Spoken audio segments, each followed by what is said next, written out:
আমার কোনো জয় হোক। সাইডে দেখতে পাচ্ছেন। ওকে ওকে ওকে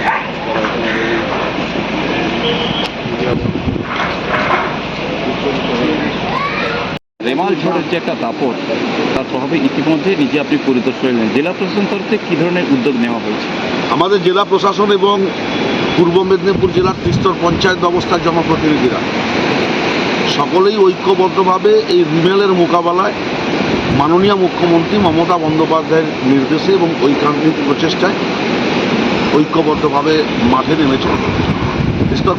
বিশেষ করে দীঘা থেকে হলদিয়া পর্যন্ত 72 কিলোমিটার যে সমুদ্র উপকূলবর্তী এলাকা, এই সমুদ্র উপকূলবর্তী এলাকাগুলোতে যে ফ্লাড সেন্টার রয়েছে, সেখানে গ্রাম পঞ্চায়েতের প্রধানরা সেই ফ্লাড সেন্টারের জন্য প্রশাসনিক ব্যবস্থায়, প্রশাসনিক নির্দেশে জেনারেটর থেকে শুরু করে খাদ্য, পানীয় জল সমস্ত ব্যবস্থা করেছেন।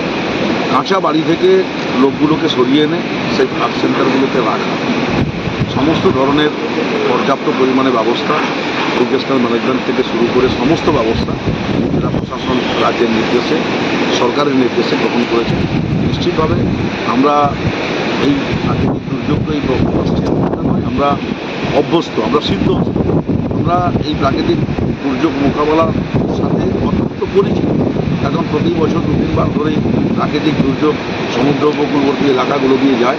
তার মোকাবেলার জন্য আমরা সমস্ত ধরনের প্রস্তুতি চূড়ান্ত করবে। এই মুহূর্তে কতজনকে কোনো আশ্রয় সেন্টারে আনা হয়েছে?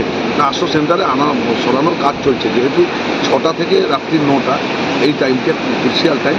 পঞ্চায়েতের প্রধানরা, মেম্বাররা সহযোগিতা করে সেন্টারগুলো আমাদের পূর্ণাঙ্গরূপে সজ্জিত করা হয়েছে। ওখানে মানুষকে কন্ট্রোল রুম খোলা হয়েছে।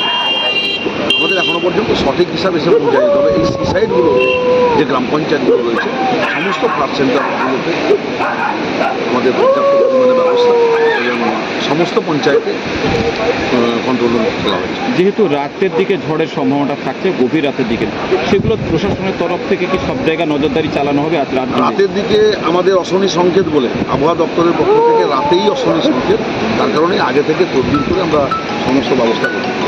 গতকাল একজন লোকাল গ্রাম পঞ্চায়েতের প্রধান প্রতিমা 2 আমাদের সুশান্ত পাত্র মহোদয় রয়েছেন, আমাদের প্রতিমা 1 নম্বরের অম্বিকা জানা মহোদয় রয়েছেন, অশোকবাবু আছেন আমাদের অম্বিকা 1-এর প্রধান, আমাদের দীপক সার পঞ্চায়েত সমিতি সদস্য রয়েছেন এই রামনগর 1 নম্বর ব্লক, নিতাইবাবু ছিলেন তিনি পঞ্চায়েত সমিতির চেয়ারম্যান।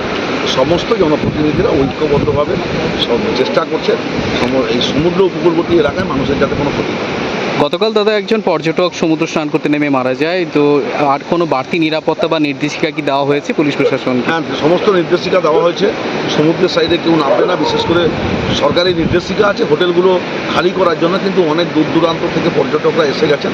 আমরা একটু আগেই এসডিও কন্টাই তিনি দায়িত্বে রয়েছেন, শঙ্করপুর দীঘা উন্নয়ন পর্ষদের দায়িত্বে রয়েছেন, ওনার সাথে আমরা 2টো গ্রাম পঞ্চায়েতের প্রধান জনপ্রতিনিধিরা আমরা এখানে যারা আছি সকলেই বৈঠক করলাম। হোটেল ওনার স্টুডেন্টদেরকে নির্দেশ দেওয়া হয়েছে হোটেলে যারা থেকে গেছেন কোনো কারণে বাড়ি ফিরতে পারেননি তারা যেন হোটেলের বাইরে না বেরান বা সমুদ্র পার পর্যন্ত না যান। ঠিক আছে।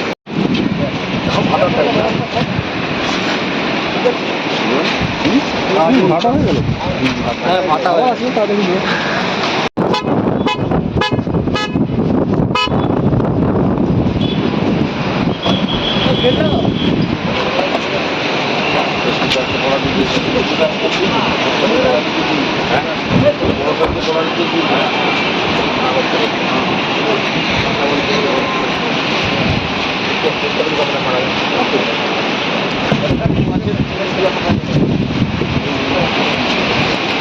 তারা জানেন যে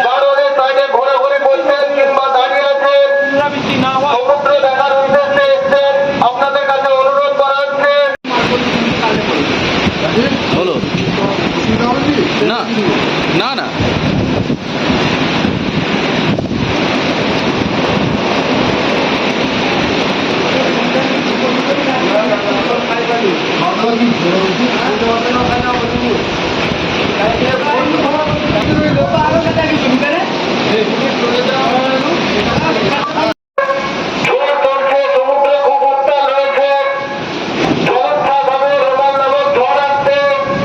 আপনাদের অনুরোধ করা হচ্ছে আপনারা ডেকার হোটেলে চলে যান। যে কোনো মুহূর্তে বিপদ ঘটে যেতে পারে। আপনারা ডেকার হোটেলে চলে যান। আদেশানুসারে দীঘা শঙ্করপুর উন্নয়ন পর্ষদ।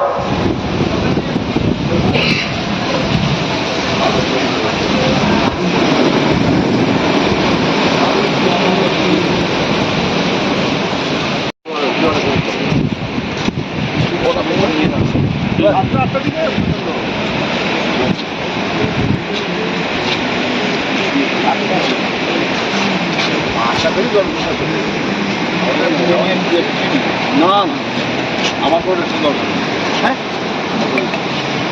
আমার আবার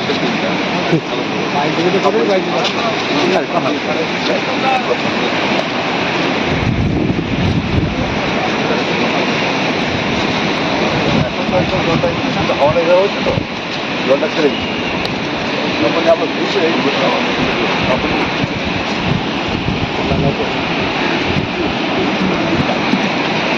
এখন হাওয়া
বলো না না না